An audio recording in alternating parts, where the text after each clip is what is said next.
மோடி 3 முறை பிரதமராகி விட்டார். தமிழ்நாட்டின் பங்கு மட்டும் அதுல கிடையாது. 3 முறை பிரதமராகி இருக்கிறார். தமிழ்நாட்டின் பங்கே இல்லாமல் உலக அதிசயங்க, உலக வரலாற்று அதிசயம் இது. வரலாறு பதிவு செஞ்சுட்டு தான் இருக்குது. மோடி பிரதமரானார், வரலாற்று சாதனை புரிந்தார், மீண்டும் பிரதமரானார், மீண்டும் பிரதமரானார் என்று வரலாற்றில் அவர்கள் போற்றி புகழ்கிறார்கள். அவர்களுக்கும் நூற்றாண்டு, RSS இயக்கத்திற்கும் நூற்றாண்டு. RSS இயக்கத்தின் நூற்றாண்டில் அவர்கள் இந்தியா முழுவதும் வலிமை பெற்று விட்டோம், ஆட்சி அதிகாரத்தை 3வது முறையாக கைப்பற்றி விட்டோம் என்று அவர்கள் கொக்கரிக்கிற கொட்டமடிக்கிற நிலையில் சுயமரியாதை இயக்கத்தின் நூற்றாண்டில் நாம் துணிந்து நிமிர்ந்து சொல்லுகிறோம், எங்கள் பங்கே உன்னுடைய வளர்ச்சி கிடையாது.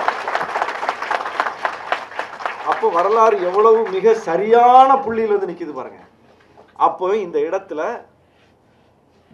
இஸ்லாமியர்கள் இங்கே பாதுகாப்பை உணர்வதற்கும், விரும்பிய வாழ்வை வாழ்வதற்கும், விரும்பிய அரசியலை செய்வதற்கும்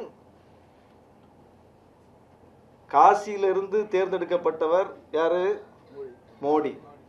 ராமேஸ்வரத்திலிருந்து தேர்ந்தெடுக்கப்பட்டவர் யாரு? நவாஸ் கனி. காசியில வென்றிருக்கிற இயக்கம் RSS இயக்கம்.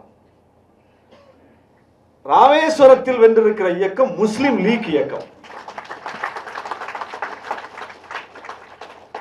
இப்ப இது முஸ்லிம் லீக்கால் வந்தது என்றால் அது இந்தியா முழுவதும் வந்திருக்கணும். இந்தியா முழுவதும் வந்திருக்கணும்.